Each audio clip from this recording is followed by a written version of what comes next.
Assalamualaikum warahmatullahi wabarakatuh. Alhamdulillahirabbil alamin wa bihi nasta'in wa la umuri dunya waddin. Wassalatu wassalamu ala asyrafil anbiya wal mursalin wa ala alihi wa sahbihi ajma'in. Hadirin yang saya hormati, ibu-ibu pimpinan Al-Ittihadiyah yang saya hormati, saya banggakan, dan hadirin ibu-ibu serta bapak-bapak jamaah yang berbahagia. Kita panjatkan puji syukur kehadirat Allah Subhanahu wa taala.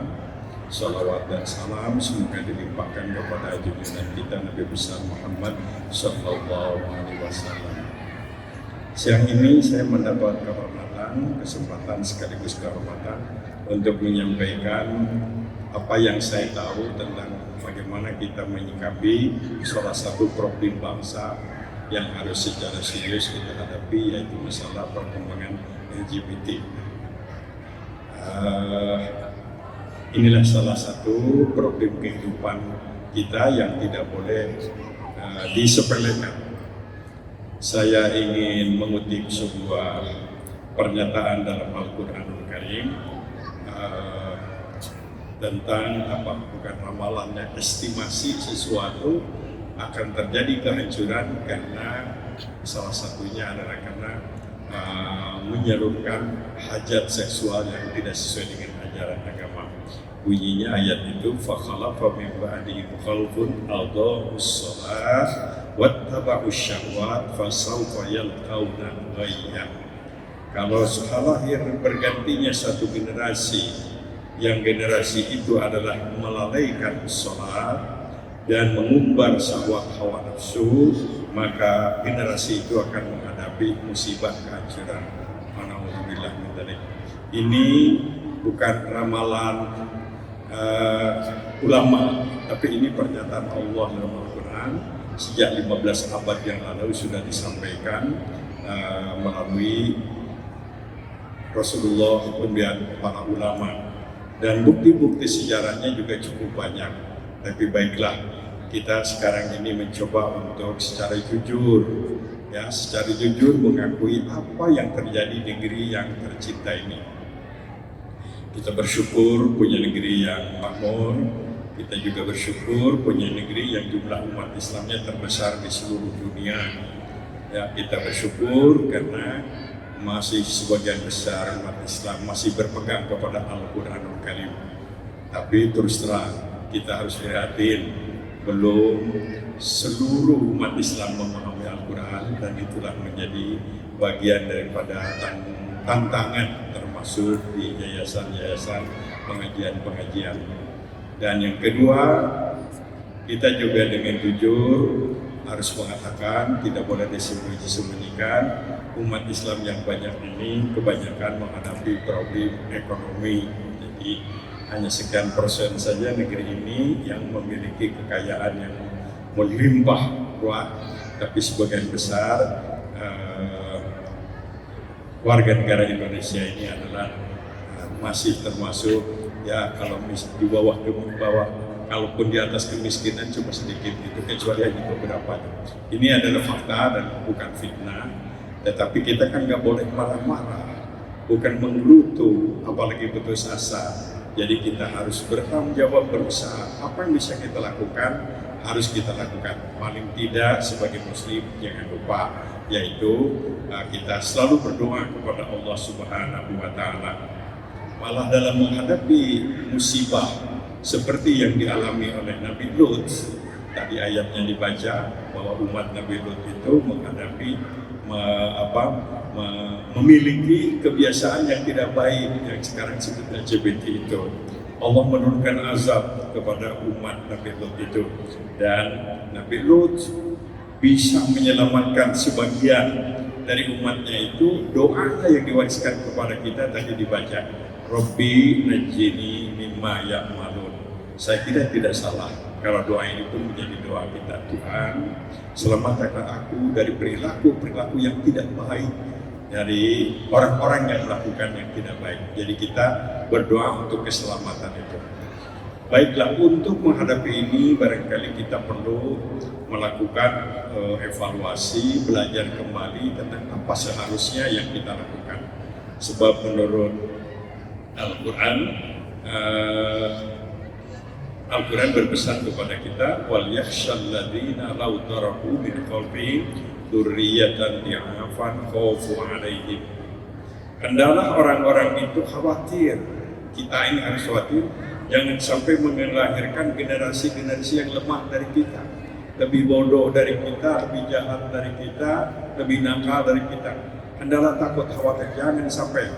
Dan itu harus kita buktikan dengan ikhtiar dan usaha yang diajarkan, antara lain diajarkan oleh agama kita.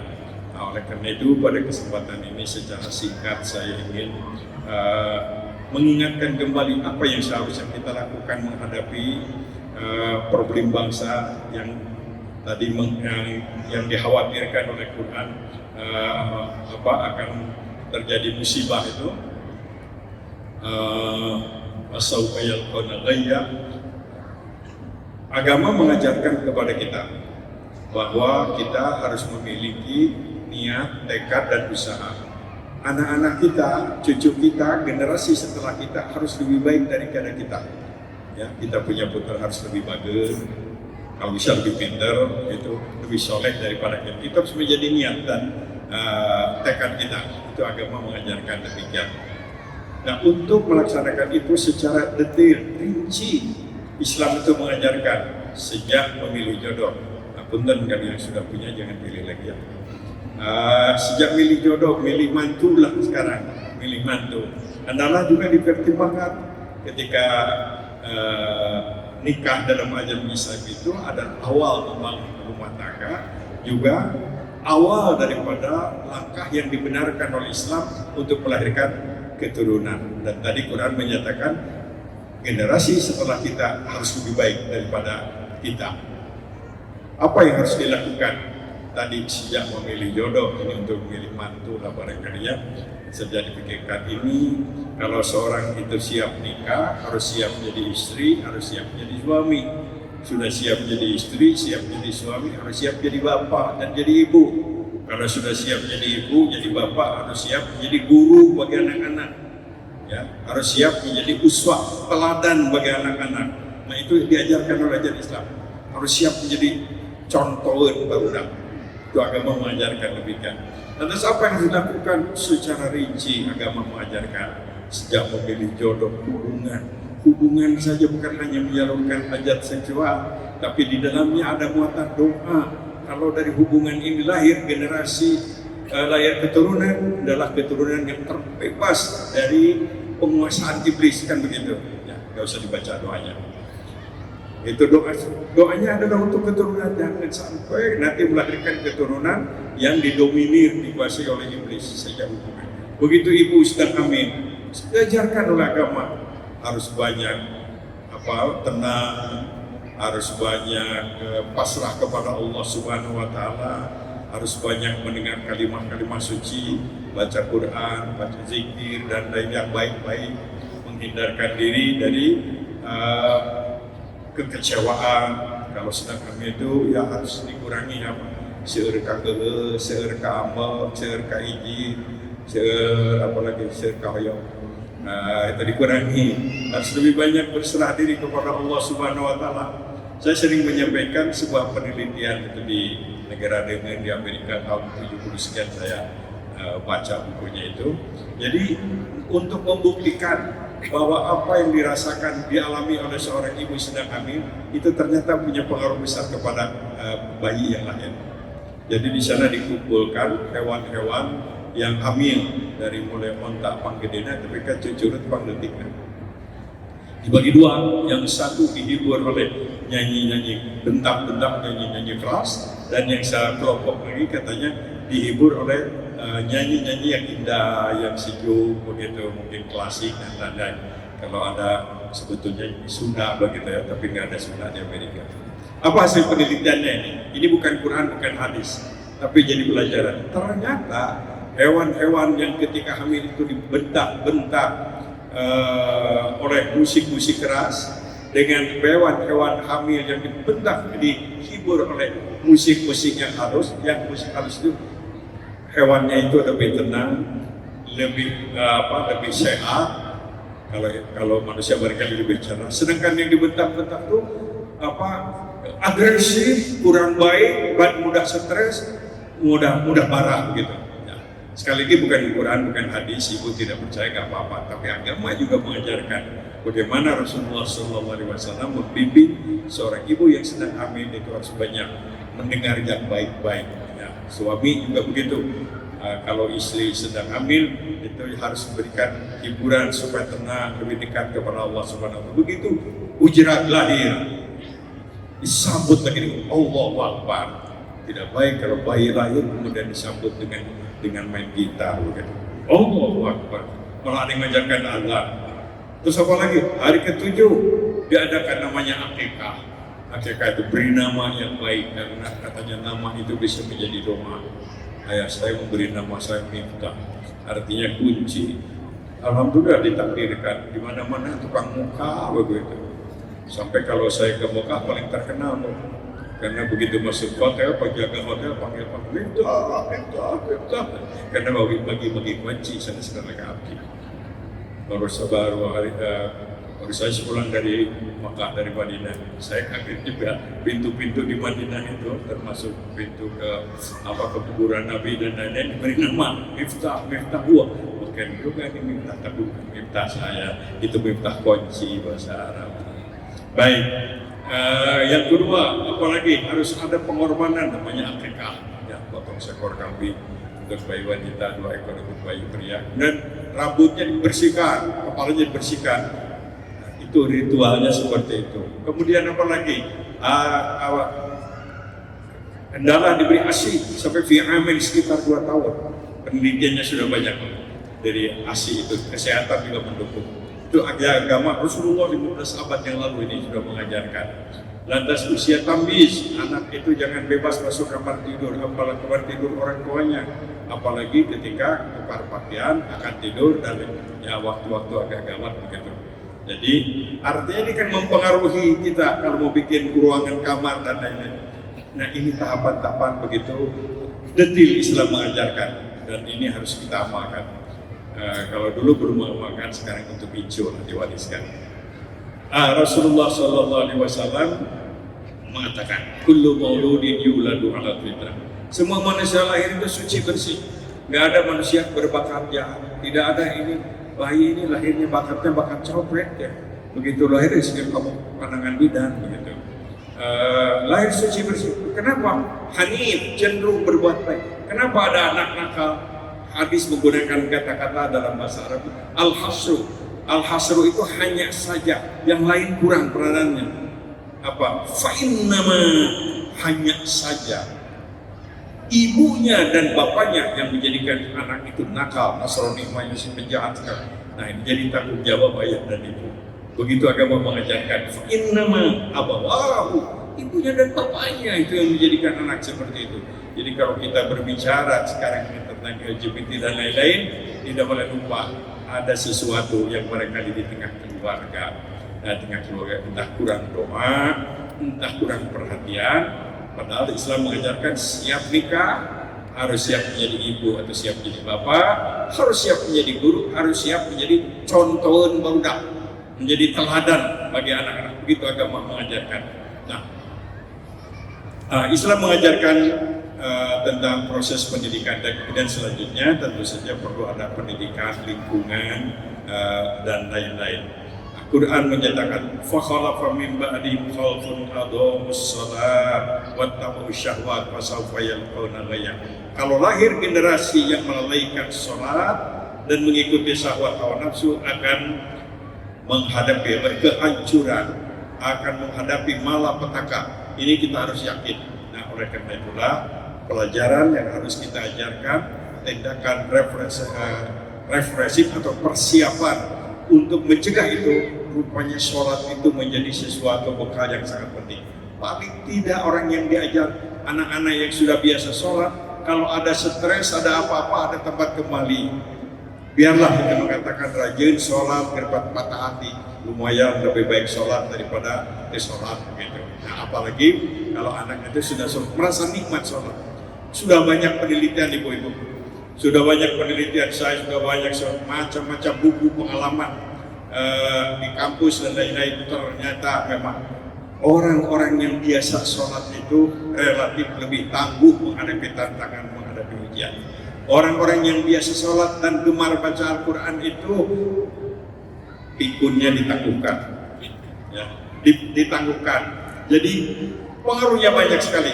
Ini hasil penelitian berulang kali dan sudah melahirkan sejumlah buku. Mari ini kita jadikan pedoman bagi kita untuk menyikapi problem, salah satu problem bangsa. Kita tahu problem bangsa sekarang ini yang dihadapi oleh kita yang memprihatinkan banyak sekali. Ya, kita nggak bisa menutup lah bahwa yang korupsi itu tambah banyak. Ya, uang negara dikorupsi itu tambah banyak, nggak bisa ditutup-tutup. Cuma kita nggak doalan kaya pada mana tuh. Yang kedua, kemudian yang menyalahi aturan banyak, bertengkar juga banyak, ya, saling caci maki semakin banyak. Tapi sekali lagi ini nggak bisa selesai dengan hanya kuku lutus. Kita harus berbuat kita, paling tidak kita menyelamatkan anak-anak kita, generasi kita. Quran kan mengajarkan kalau bisa kita merubah kejahatan itu dengan kekuasaan. Kalau punya kekuasaan, kalau tidak punya kekuasaan, tidak punya dengan lisan, nasihat. Sekarang kalau bisa diwujudkan dalam bentuk sosial media. Dan yang ketiga, kalau itu aja nggak bisa, ya kita tidak boleh setuju, tidak boleh ridho, tidak boleh kita mengatakan wah ada batu ya sabodo tinggal ke neraka. Oh, nggak boleh orang Islam. Harus ada perhatian, paling tidak doa. Gak ada risiko doa itu. Gak akan ada orang yang kemudian dicuriga gara-gara gak doa. Tidak akan ada orang dibenci gara-gara gak doa. Toh doa yang paling baik adalah doa yang tidak keras-keras. Jadi semua kita umat Islam harus juga punya peran dalam rangka menyikapi keprihatinan khususnya yang menyangkut LGBT dan kemungkaran lain. Jangan lupa doa, selamatkan negara, selamatkan bangsa kita, selamatkan masyarakat Indonesia dari berbagai macam perilaku yang dimurkai oleh Allah Subhanahu wa Ta'ala. Allah memberikan contoh umat para nabi, Nabi Nuh menghadapi umat-umat yang nakal, kemudian kena musibah sampai dikatakan Nabi Nuh itu dakwahnya siang malam katanya, tapi umatnya tetap nakal, akhirnya Allah menurunkan azab. Kemudian juga Nabi Lut tadi disampaikan mendapatkan azab. Nah, masih ada contoh-contoh yang lain. Dari samping contoh-contoh yang seperti itu, kita juga mendapatkan contoh yang indah, yang baik dari para nabi, para rasul itu tentang tadi kembali kepada soal generasi muda tadi. Nabi Lut menghadapi umat yang begitu, tapi beliau tetap konsisten, Tuhan, keturunan saya tolong diselamatkan. Jangan seperti mereka yang jahat-jahat itu, Nabi Lut. Kemudian Nabi Ibrahim itu juga selalu berdoa selain untuk negara, Rabbi ja'al hadzal balada aminan, jadikan negeri ini negeri yang aman, jadikan negeri ini negeri yang makmur, yang sejahtera. Juga beliau berdoa, Rabbana hablana minha, Rabbi habli minas sholihin, berilah kami ya Allah keturunan yang soleh. Jadi para nabi itu memberikan perhatian bagaimana mendapatkan keturunan putra-putri yang soleh.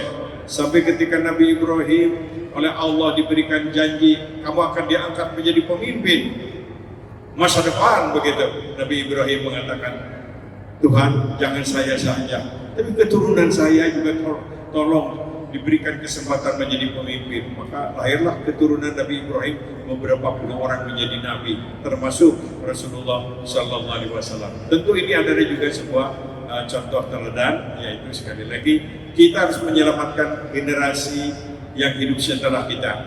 Apa yang ada sekarang ini adalah pertama bagian orang yang punya kekuasaan untuk membuat keputusan, ya, yang punya wewenang. Yang kedua, mereka yang memiliki kemampuan mendidik lisan, mereka punya kewajiban juga untuk menyampaikan pesan-pesan moral, pesan-pesan akhlak tentang bahaya yang dihadapi oleh bangsa kita. Dan yang ketiga adalah kita semua sebagai muslim punya juga tanggung jawab, dan ini bagian daripada ibadah kita kepada Allah, memasukkan doa, gak apa-apa dengan bangsa kita juga. atau bisa juga dengan membaca doa Nabi Hud tadi, Rabbi najini mimma ya'malun, atau juga doa-doa yang lain yang diwariskan dari Rasulullah SAW. Sebetulnya Islam memberikan ajaran yang begitu indah untuk menyelamatkan generasi dari peluang-peluang seperti LGBT itu. Antara lain adalah Islam mengajarkan tentang mempermudah nikah. Yang kedua, tapi bukan berarti tanpa musyawarah, tetap istikharah, akan tetapi seorang muslim tidak boleh masuk dalam sebuah kesebelasan gerakan anti nikah, begitu, tidak boleh. Dan seperti tadi disampaikan, begitu kita berkeluarga juga harus menjadi lembaga tetap ataupun lembaga yang salah satu fungsinya adalah untuk melahirkan generasi-generasi yang baik. Tentu ibu-ibu dan jemaah semua, untuk lahir generasi yang baik itu juga banyak hal selain kekuatan doa, ya, kemudian juga yang kedua keteladanan dari orang tua, yang ketiga aturan-aturan yang ada harus memberikan jaminan tentang terciptanya sebuah suasana kehidupan yang berakhlak. Dan tentu saja yang tidak kalah pentingnya, kita harus selalu takarrub kepada Allah Subhanahu wa Ta'ala. Jadi salah satu bekal saya kira yang penting untuk kita lakukan, dan ini bisa semua, tidak usah minta izin, tidak usah laporan dan lain-lain. Mari masukkan salah satu doa adalah doa setelah sholat kita. Bebaskan negeri ini dari berbagai macam praktek-praktek kemungkaran yang dimurkai oleh Allah Subhanahu wa Ta'ala. Jangan sampai bangsa ini mendapatkan musibah karena ditegur oleh Allah Subhanahu wa Ta'ala, karena Allah murka, karena kabair, dosa-dosa besar dijadikan budaya kebiasaan sehari-hari. Wa na'udzubillahi min dzalik. Cukup umat yang dahulu yang sudah diceritakan oleh Quran, umat-umat yang nakal, yang tidak patuh kepada para nabi, kemudian diazab oleh Allah. Dan kita mohon kepada Allah Subhanahu wa Ta'ala supaya bangsa kita diselamatkan dari musibah dan berbagai macam malapetaka. Salah satu caranya, sekali lagi, apa yang kita tahu sampaikan kepada tetangga, sampaikan kepada famili kita untuk selalu dekat kepada Allah. Dan seperti yang tadi saya sampaikan, mari kita selamatkan generasi muda dengan selalu mereka dekat kepada Allah Subhanahu wa Ta'ala dan selalu aktif. Andai kata di sebuah tempat di mana ibu terima kos-kosan atau ada terima berkumpul-kumpul, tolonglah itu diwaspadai ya, dan tentu bisa diproses secara hukum melanggar. Dan paling tidak adalah kita memberitahu atau meminta orang lain tolong dinasehati dan lain-lain. Jadi konsepnya kalau dakwah jangan dimusuhi, tapi mereka harus didekati dan diberi dorongan supaya menjadi orang baik. Kalau dimusuhi, nanti mereka tambah lari, tambah jauh dari agama. Mudah-mudahan Allah Subhanahu wa Ta'ala menyelamatkan bangsa kita, menyelamatkan anak-anak kita, generasi muda kita dari berbagai macam kabair, dosa-dosa besar yang termasuk di dalamnya adalah bahasan kita sekarang ini, yaitu menyangkut LGBT. Itu termasuk kabair, dosa besar, sehingga andai kata ini dilansir menjadi sebuah dibolehkan, ini adalah sebuah kemungkaran besar yang akan mengundang murka Allah. Wa na'udzubillahi min dzalik. Barangkali ini yang saya sampaikan. Pak Edwin akan menyempurnakan uraian mengenai LGBT ini. Atur nuhun, maaf apabila ada hal-hal yang kurang berkenan. Wassalamualaikum warahmatullahi wabarakatuh. Waalaikumsalam warahmatullahi wabarakatuh. Pak Prof, jangan dulu beranjak ya. Nanti kita ada sesi tanya jawab setelah Kak Edwin memaparkan tentang LGBT juga. Bagaimana Kak Edwin?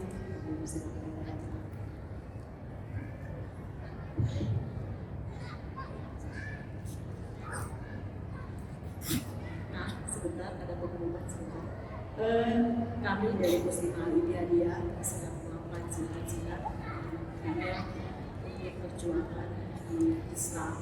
Maka boleh ayah dan bunda yang ingin memberikan infaknya, sedekahnya, boleh nanti diberikan kepada panitia yang akan berkeliling. Ya, terima kasih. Maka KGP biasa dilanjutkan. Baik, hatur nuhun. Bismillahirrahmanirrahim. Assalamualaikum warahmatullahi wabarakatuh. Alhamdulillahilladzi bi ni'matihi tatimmus shalihat. Asyhadu an la ilaha illallah wahdahu la syarika lah. Wa asyhadu anna Muhammadan abduhu wa rasuluhu la nabiyya ba'dah. Allahumma salli wa sallim wa barik ala sayyidina wa maulana Muhammadin wa ala alihi wa ashabihi al-karim, amma ba'd. Wa qala Allah ta'ala fil kitabil karim, a'udzu billahi minasy syaithanir rajim. Bismillahirrahmanirrahim. Ya ayyuhalladzina amanu taqullaha haqqa tuqatih wa la tamutunna illa wa antum muslimun. Wa qala wal takum minkum ummatun yad'una ilal khair wa ya'muruna bil ma'ruf wa yanhauna 'anil munkar wa ulaika humul muflihun. Shadaqallahul 'azim wa shadaqa Rasulullah wa nabiyyikal karim. Yang sama-sama kita hormati, kita cintai guru kita bersama, ulama kita, Bapak Profesor Dr. Kiai Haji Miftah Farid, yang mudah-mudahan selalu disehatkan dan dipanjangkan umur oleh Allah Subhanahu wa Ta'ala.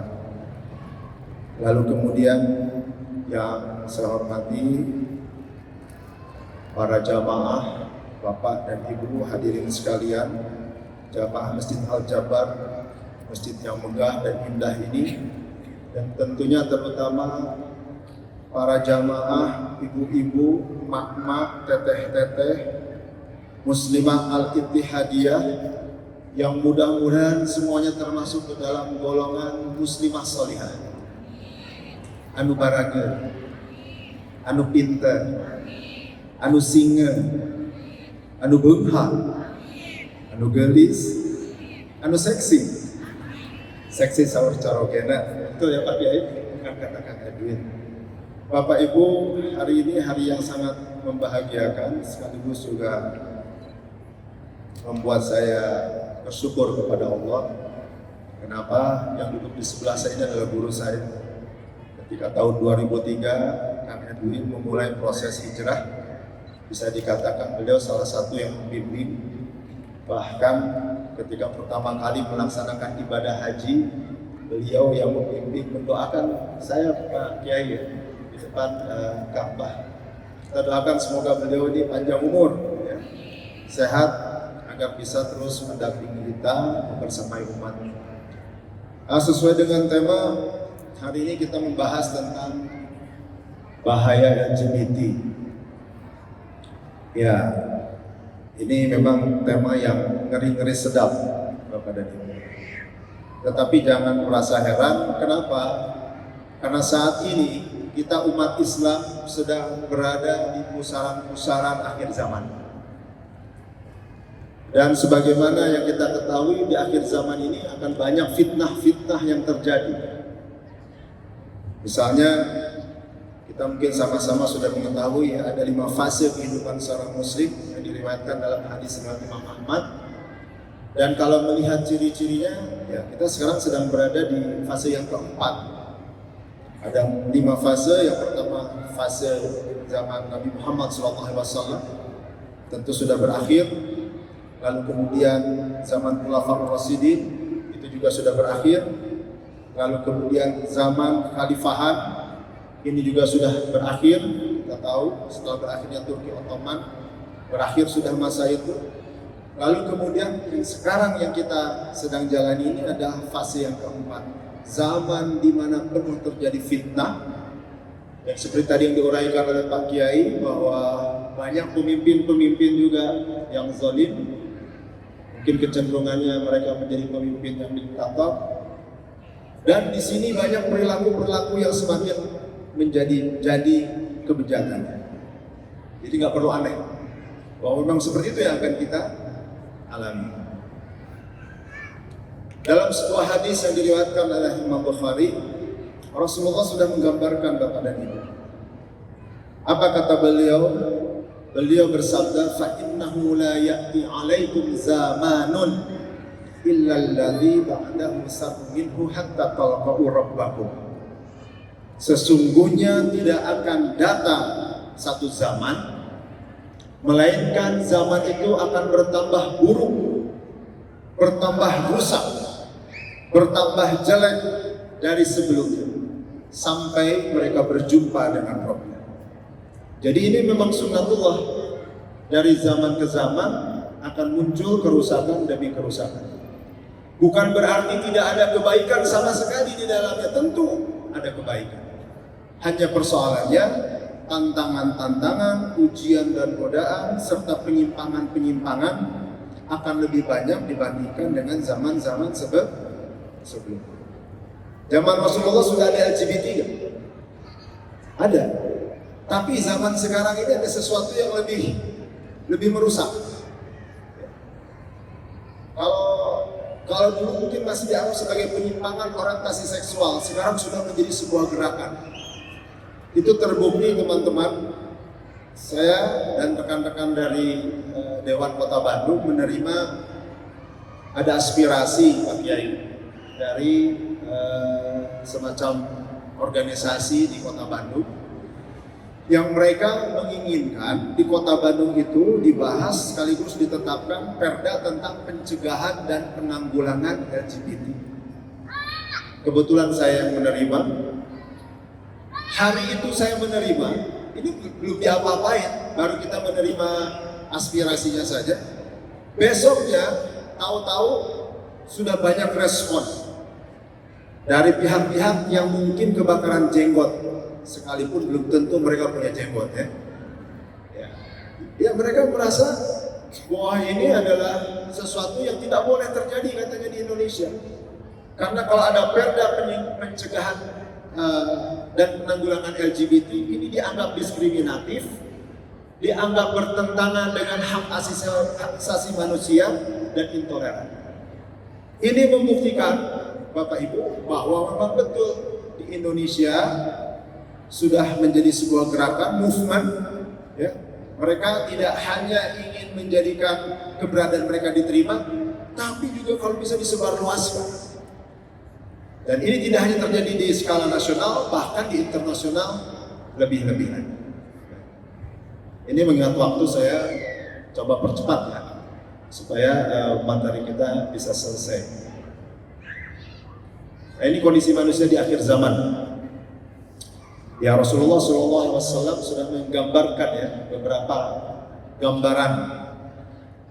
Misalnya dalam hadis Bukhari Muslim, Rasulullah menyampaikan beberapa hari menjelang kiamat ilmu diangkat, kebodohan turun, dan banyak al-haraj saat itu. Al-haraj itu adalah pembunuh. Sudah terjadi nggak sekarang? Sudah. Terus kata Rasulullah, sungguh di antara tanda-tanda kiamat adalah ilmu dihilangkan.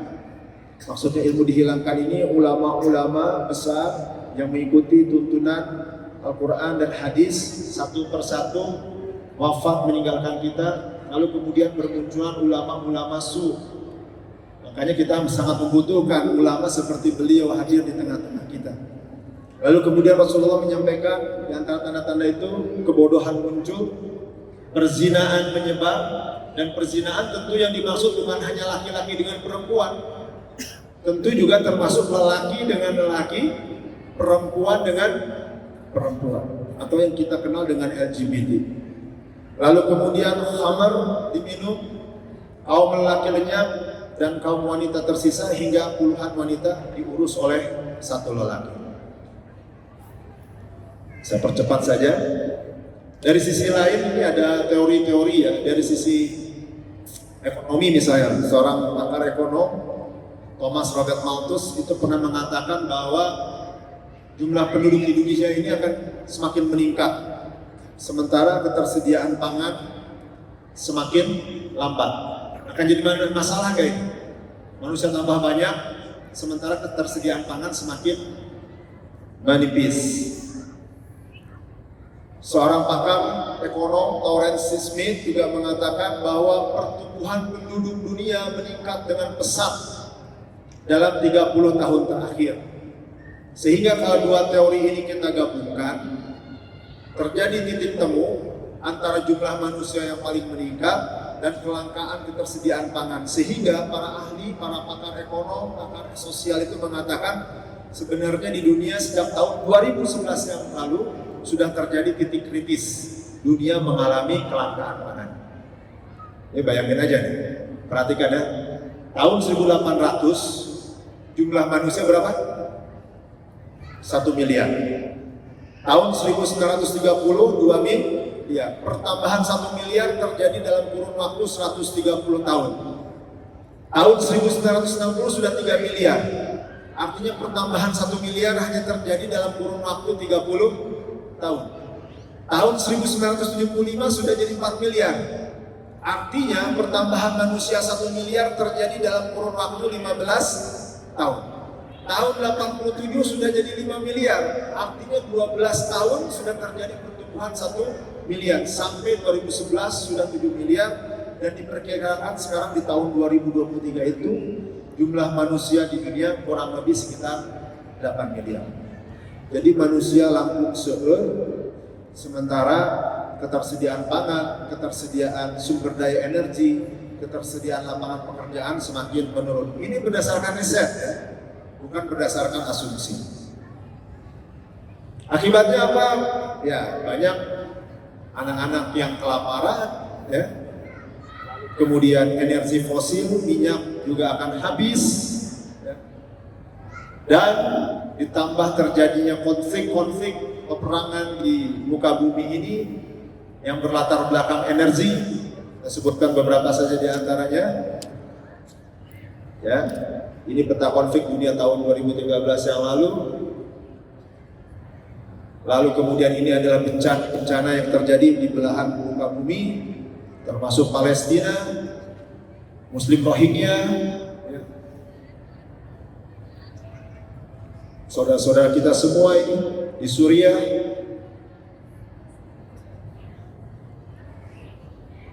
termasuk juga di Afrika, kondisinya. Lalu terjadi konspirasi-konspirasi ya, di tingkat internasional, sampai akhirnya juga terjadi yang kayak begini. Ini masalah yang berkaitan dengan kondisi akhir zaman. Mohon izin saya menampilkan foto-foto yang mungkin agak sedikit mengganggu, walaupun sudah disortir ya, karena kita berada di masjid, tentu harus menjaga adab. Ya. Merebaknya pernikahan sesama jenis. Lalu kemudian ini ya, laki-laki melamar laki-laki. Jadi nggak jaminan bu, badan keker, jiwanya normal. Atau misalnya bertato jiwanya normal, nggak jaminan juga. Bahkan juga kondisi seperti ini sampai dialami oleh para pemimpin dunia. Ini ada Perdana Menteri Luxembourg punya istri, namanya Xavier Bettel ya. Lucu gak ini? Lucu gak? Ya. Ini ada yang lebih konyol, perhatikan. Ada pertemuan para kepala negara Eropa, ya. Dan istri-istri mereka kan pasti di bawah ya. Dan istri-istrinya itu kan pasti foto bersama, kan biasanya begitu ya. Nah yang terjadi jadi begini nanti. Ini ada yang lucu kan? Iya. Karena bagi mereka yang berakal sehat dan memiliki nurani yang sehat, ini adalah sesuatu yang tidak bisa diterima. Ini istri-istri kepala negara, tapi kenapa ada satu yang berjas dan berdasi? Dan ini yang lebih lucu lagi, pernikahan transgender di India. Bapak Ibu harus diketahui ini sangat viral ya. Ada seorang lelaki lahir sebagai lelaki, setelah dewasa dia merasa dirinya sebagai perempuan. Nah, di sisi lain ada seorang perempuan yang terlahir sebagai perempuan, setelah dewasa dia merasa jadi laki-laki. Terus kemudian lelaki yang sebenarnya perempuan ini menikah dengan perempuan yang sebenarnya laki-laki. Lalu kemudian laki-laki yang sebenarnya perempuan ini hamil oleh perempuan yang sebenarnya laki-laki. Pusing kan Bapak Ibu semua?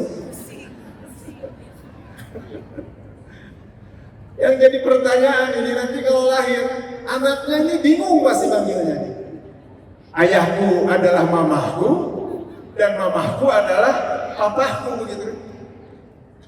Jadi betul kata Pak Kiai, sebetulnya agama ini sudah mengatur. Allah ini sebagai Maha Pencipta sudah mengatur kodrat manusia.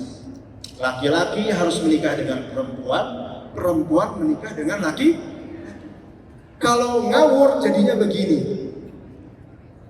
Nauzubillah ya. Dan yang lebih ngeri lagi, karena diawali dari kekacauan-kekacauan seperti ini, ya, lalu penyesatan-penyesatan seperti ini, lalu mereka mengeksplor, masih nggak puas juga. Dan kemudian yang menikah akhirnya begini teman-teman. Oh mohon maaf, ini di Indonesia ya masih. Nah yang ini nih.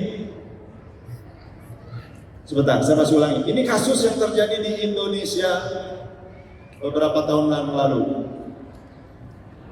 Ada penggerebekan di Jakarta, di Kelapa Gading. Ditemukan 141 lelaki sedang pesta seks. Serem nggak? Ada yang lebih serem. Setelah mereka ditangkap, diamankan, dibawa ke kantor polisi, tentu kan diperiksa oleh petugas ya. Dari 141 lelaki itu, mayoritas ternyata sudah punya istri. Dan kemudian ketika ditanya oleh polisi, kenapa Anda sudah punya istri, masih bermain dengan laki-laki? Ini berdasarkan berita, Bu. Jadi saya hanya mengutip apa yang disampaikan oleh berita. Dan bisa jadi jawaban mereka hanya pembenaran. Kata mereka begini, ya kami main dengan laki-laki Pak, karena istri kami melarang, kami selingkuh, punya istri lagi. Karena kami nggak boleh main dengan perempuan, kami main dengan laki-laki. Ibu-ibu yang hadir di sini, Bu, coba lihat, yang punya suaminya satu ya, hati-hati ya. Yang suaminya punya istrinya satu, hati-hati. Jangan-jangan termasuk yang begini juga. Enggak. Tentu tidak. Ini intermezzo saja. Ini intermezzo. Karena jelas apa yang mereka sampaikan itu hanyalah pembenaran terhadap perilaku menyimpang yang mereka lakukan. Nah, yang tadi maksud saya ini, setelah laki-laki dengan laki-laki, perempuan dengan perempuan juga mereka masih belum puas. Sekarang manusia nikah dengan binatang lagi. Ini bukan main-main. Kenapa? Karena pernikahan mereka secara resmi dilakukan, ada pendetanya juga. Jadi benar apa yang disampaikan oleh baginda Nabi Muhammad sallallahu alaihi wasallam, fa innahu la ya'ti 'alaikum zamanun illa alladhi ba'dahu sarminhu hatta talqahu rabbakum. Zaman itu akan menjadi lebih buruk dibandingkan dengan zaman sebelumnya sampai mereka berjumpa dengan Tuhan. Auzubillah summa auzubillah min dzalik. Baik, kita lihat ya bendera ini. Familiar kan? Suka ketemu bendera ini kan? Hati-hati karena bendera ini merupakan bagian dari propaganda yang mereka lakukan. Ini merupakan simbol-simbol yang mereka lakukan. Dan sayangnya simbol ini juga sudah masuk ke negara kita, Bapak Ibu. Bah kemarin sempat ramai ada film, ada mainan yang disertakan dengan simbol-simbol ini. Nah hati-hati, jangan sampai nanti misalnya ini berdampak kepada anak cucu keturunan kita. Simbol ini siapa yang buat? Ya tentu dari kelompok mereka ya. Mereka yang menciptakan perancang bendera pelangi ini adalah seorang seniman Amerika bernama Gilbert Barner. Ya, atas permintaan seorang politisi gay ya, di sana yang bernama Harvey Milk. Nah, akhirnya lahir bendera seperti ini. Lucu kemarin waktu ada pertandingan kompetisi sepak bola dunia ya, kejuaraan sepak bola dunia di Qatar. Qatar itu kan negara yang anti LGBT. Tapi, dan ini membuktikan bahwa memang mereka ini gerakan yang sudah sangat kuat di dunia. Bagaimana mereka meminta kepada negara Qatar itu supaya bendera ini diizinkan dikibarkan di sana. Bayangin, di satu sisi mereka alasannya tidak boleh intoleran, diskriminatif, demokrasi, hak asasi dan sebagainya. Tapi di saat yang bersamaan juga mereka memaksakan keinginan mereka kepada orang lain yang tidak sejalan dengan mereka. Betul yang dikatakan Teh Yesi tadi, bahwa LGBT ini sekarang sudah merupakan gerakan, ya, bukan hanya sekedar semata penyimpangan orientasi seksual.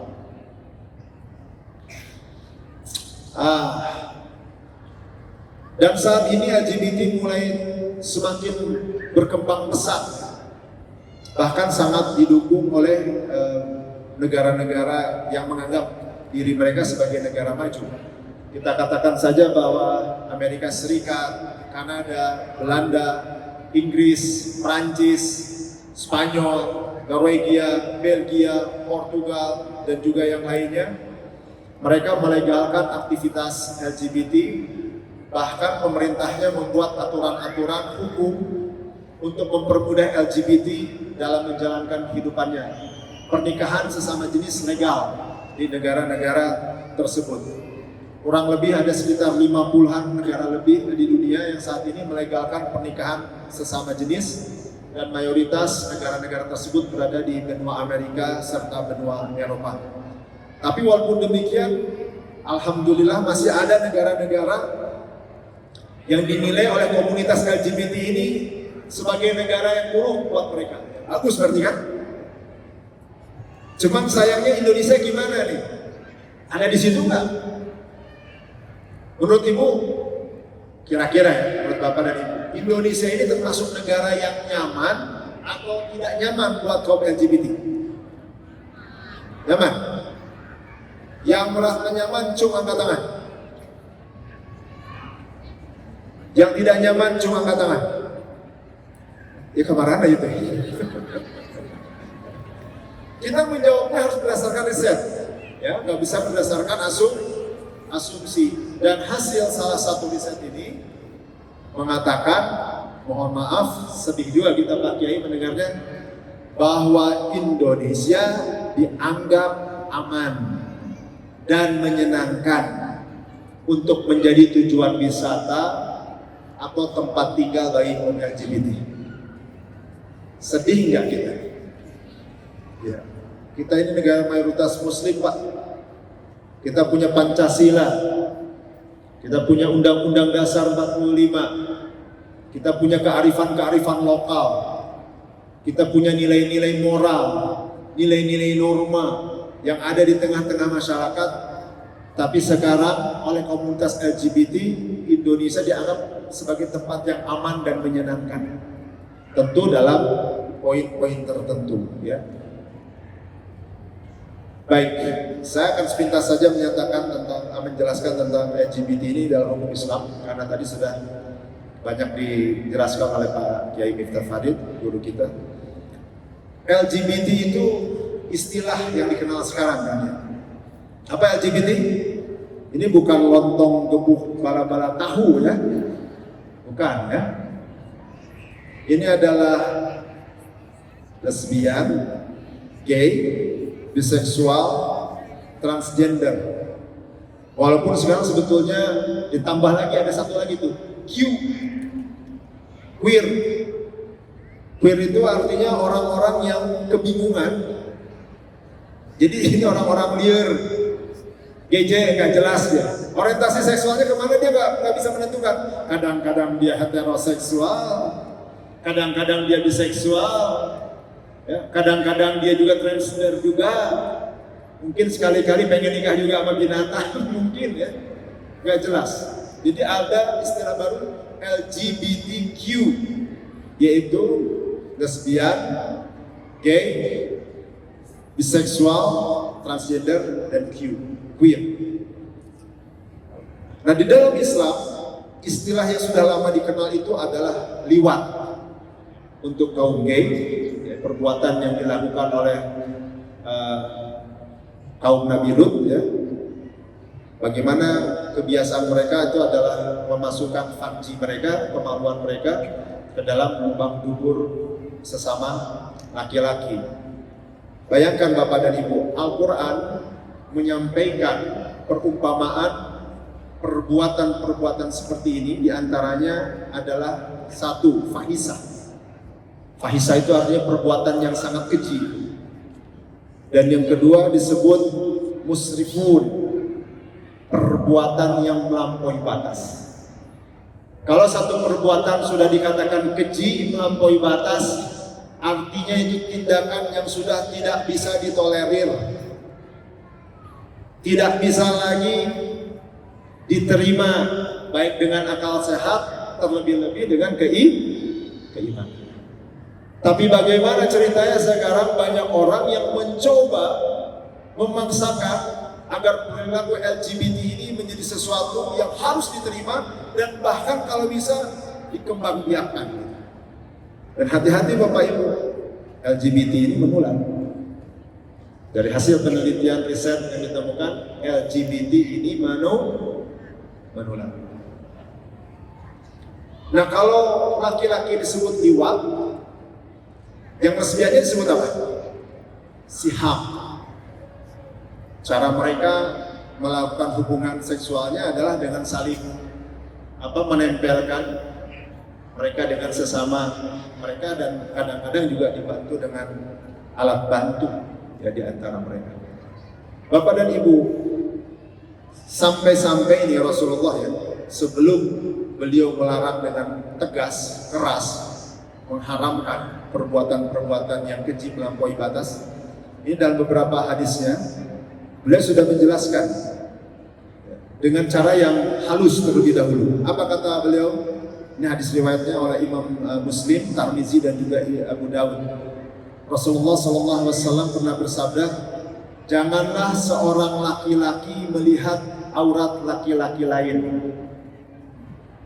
dan jangan pula seorang wanita melihat aurat wanita lain. Dan janganlah seorang laki-laki memakai satu selimut dengan laki-laki lain, dan jangan pula seorang wanita memakai satu selimut dengan wanita lain. Jadi jangankan berhubungan seksual, melihat auratnya aja udah gak boleh. Jangankan berhubungan seksual, satu selimut aja udah gak boleh. Untuk mencegah perbuatan-perbuatan yang keji dan melampaui batas yang tadi disampaikan.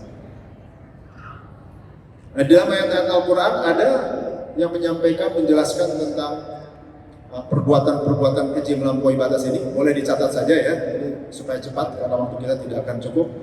Yang pertama surat An-Naml ayat 54 dan 55, Al-A'raf ayat 80 dan 81, Asy-Syu'ara ayat 165, 166, lalu kemudian surah Hud ayat 82, 83. Lalu kemudian ini yang tadi disampaikan mengenai fahisyah ada dalam surat An-Naml ayat 54 dan 55. Dan ini yang menyampaikan tentang perbuatan melampaui batas terdapat di dalam surah Al-A'raf ayat 80 dan 81. Baik, Bapak dan Ibu hadirin sekalian, secara fitrah manusia itu diciptakan oleh Allah Subhanahu wa taala dengan dorongan naluri dan jasmani. Salah satu dorongan naluri manusia adalah untuk melestarikan keturunan. Salah satu fungsi pernikahan itu adalah untuk melestarikan keturunan. Dan tentu karena pernikahan ini merupakan perintah dari Allah dan sesuai juga dengan sunnah Rasulnya, maka melakukannya harus sesuai dengan ketentuan, betul kan? Gak bisa kita melakukan satu bagian daripada ibadah tetapi berdasarkan asumsi dan keinginan kita sendiri. Nah, kalau ada orang lelaki ingin menikah dengan sesama lelaki atau perempuan menikah dengan sesama perempuan, ataupun mereka tidak sampai menikah, hanya sekedar menyalurkan orientasi seksualnya, sudah jelas-jelas itu bertentangan dengan keinginan yang menciptakan mereka. Ibu lihat ya, kan ada yang mereka berargumen untuk melakukan pembenaran terhadap penyimpangan yang mereka lakukan. Kang Edwin, Allah memang menciptakan manusia itu laki-laki dan perempuan. Tetapi pada faktanya, kenyataannya ada manusia yang tidak sempurna katanya. Alat organ seksualnya. Memang benar tuh. Pernah nggak mendengar kasus kayak begitu? Ada manusia lahir punya 2 organ seksual. Organ laki-lakinya ada, organ perempuannya juga ada. Atau misalnya lahir nggak ada dua-duanya. Yang ada, mohon maaf ya, karena ini kita lagi membahas secara ilmiah. Yang ada misalnya hanya lubang kerincingnya aja. Itu pernah terjadi Pak Kiai. Seperti itu. Nah kalau ketemu kayak begitu gimana penyelesaiannya? Alhamdulillah sebetulnya sekarang dengan kemajuan ilmu teknologi yang kita miliki, itu bisa dipilah-pilah Bapak dan Ibu. Kalaupun misalnya ada sesuatu cacat, katakanlah begitu ya, satu kekurangan dalam tubuh manusia, sekarang itu bisa diketahui si manusia itu memiliki kromosomnya kemana. Kan kita tahu kalau laki-laki memiliki kromosom itu pasti XY, kalau perempuan X, nggak mungkin ketuker. Saya ulangi lagi ya, kalau laki-laki XY, kalau perempuan XX. Nah ketika misalnya terjadi pembuahan, ini laki-laki kan punya kromosom XY, si spermanya membuahi sel telur. Kalau yang masuknya itu X ketemu dengan X, berarti XX, maka dia akan menjadi zigot perempuan. Tapi sebaliknya kalau sperma itu mengandung kromosom Y bertemu dengan sel telur yang mengandung kromosom X, lalu kemudian dibuahi, jadi pasti akan menjadi zigot laki-laki kromosomnya X. Nah, harus seperti itu. Ngerti gak? Nah, Allah. Ya. Jadi kalau misalnya terjadi kelainan seperti itu, secara medis sebetulnya bisa diperiksa. Manusia ini memiliki kromosom lebih banyak ke arah mana? XY atau XX? Baru kemudian misalnya dilakukan langkah-langkah secara medis, dioperasi misalnya, ya.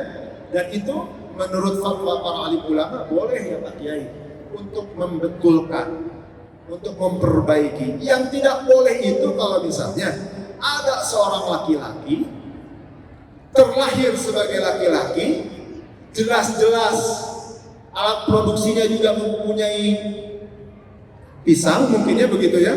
Saya haluskan di sini. Lalu kemudian setelah dia besar, dia merasa saya ini kan perempuan, dan dia meminta supaya organ seksualnya dirubah menjadi perempuan. Mohon maaf, itu haram.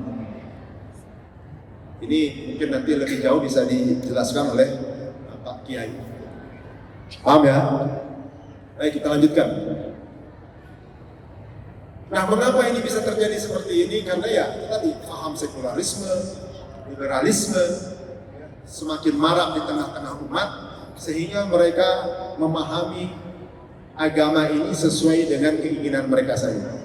Kehidupan manusia harus dipisahkan dengan agama, termasuk juga kehidupan seksual mereka. Seksual ini urusan privat antara manusia dengan manusia. Agama nggak perlu ikut campur dalam urusan ini. Dan bisa kita bayangkan kalau ini biarkan terus merebak, apa yang akan terjadi? Kehancuran demi kehancuran akan terjadi di tengah-tengah umat. Degradasi, dekadensi moral pasti akan terjadi di tengah-tengah umat. Kita percepat ya. Oke, ini ada penelitian dari Profesor Dr. Abdul Hamid Al-Qudah, seorang spesialis penyakit kelamin menular dan AIDS di Asosiasi Kedokteran Islam Dunia. dan beliau menyusun bukunya yang berjudul Kaum Lut Masa Kini. Ini menjelaskan dampak-dampak yang ditimbulkan LGBT ada di berikut.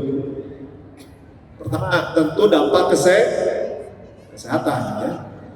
78% pelaku homoseksual terjangkit penyakit kelamin menular.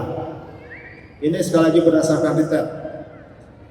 Lalu kemudian rata-rata usia kaum gay hanya sampai 42 tahun dan menurun menjadi hanya sampai 39 tahun jika menderita AIDS, bahkan bisa lebih rendah lagi.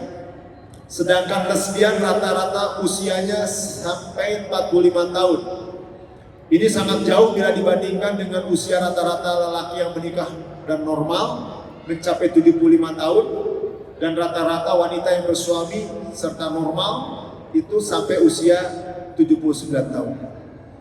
Lalu kemudian hasil penelitian ini juga menunjukkan bahwa praktek seksual kelompok LGBT ini dapat menyebabkan penyakit-penyakit berat ini Bapak dan Ibu.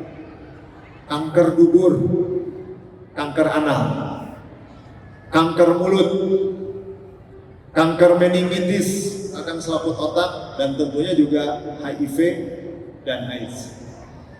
Saya mau bilang ya, ini dalam satu pertemuan yang membahas tentang bahaya LGBT, dan terutama mudah-mudahan ini sampai kepada mereka yang selama ini selalu menggaungkan bahwa LGBT harus diterima dengan alasan hak asasi manusia.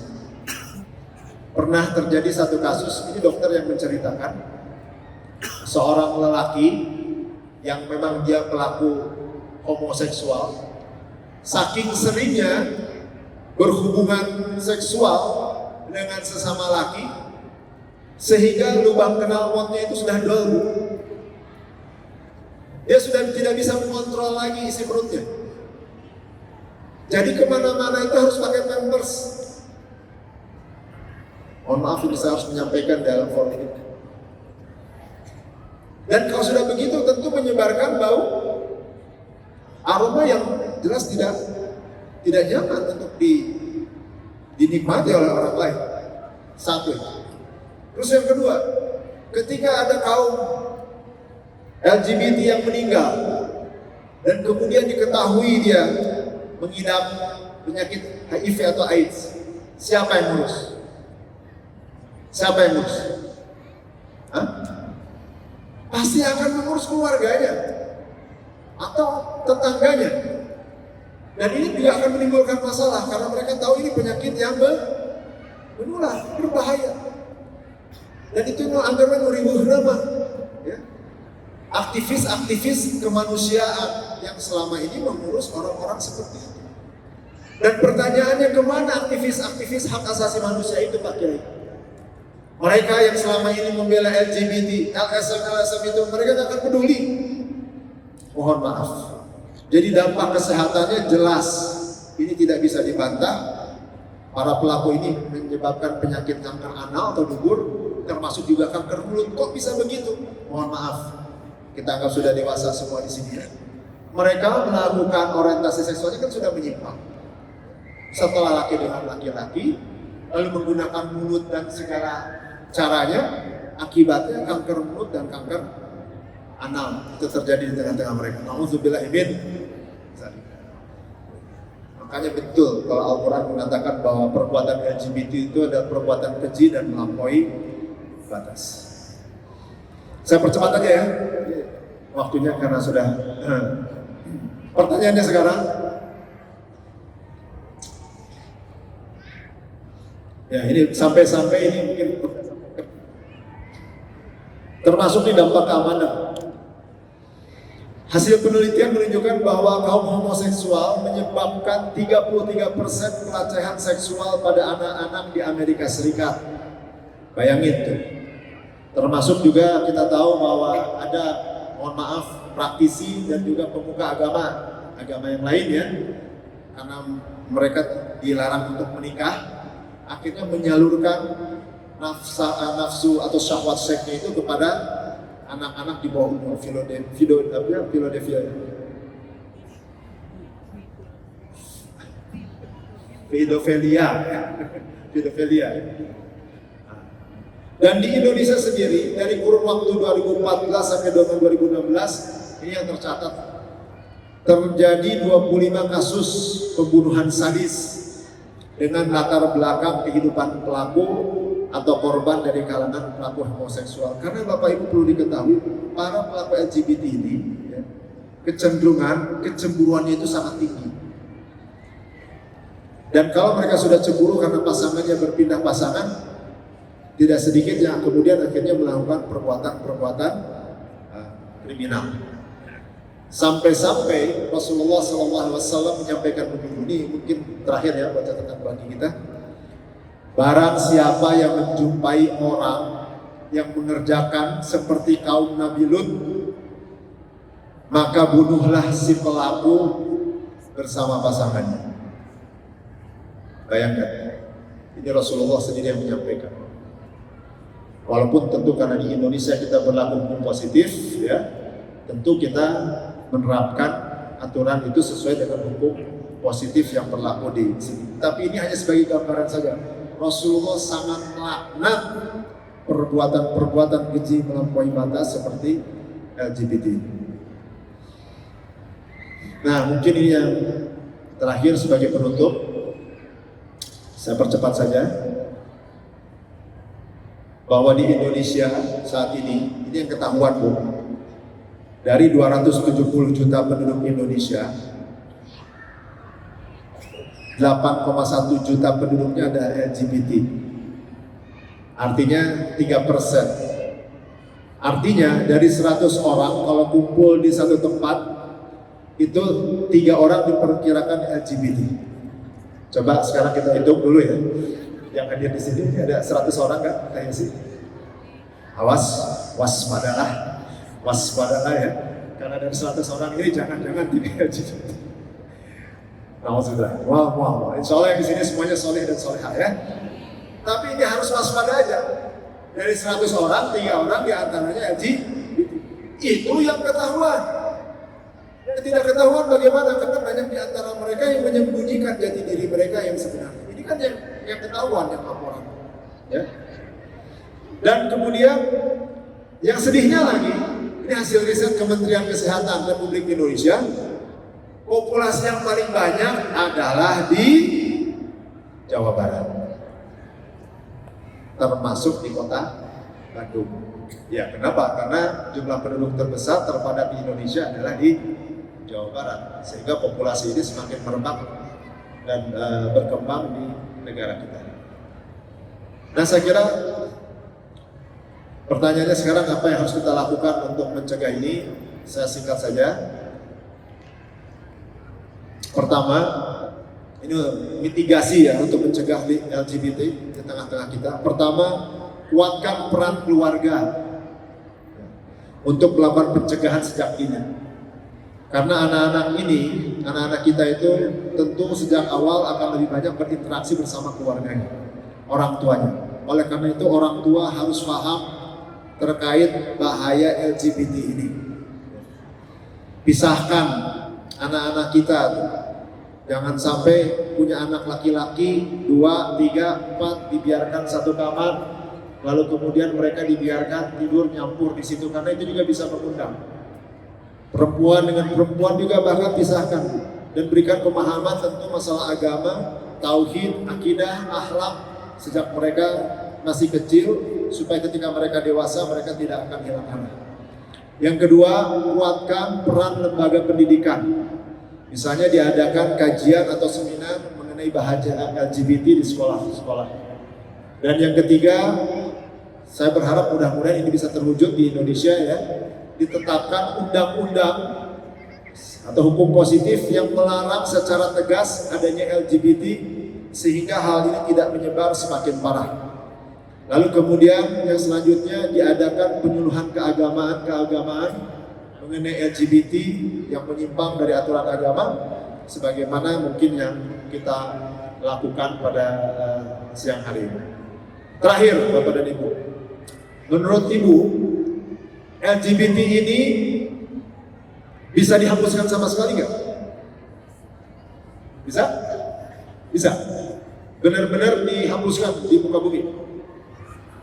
Yang menganggap bisa cuma angkat tangan.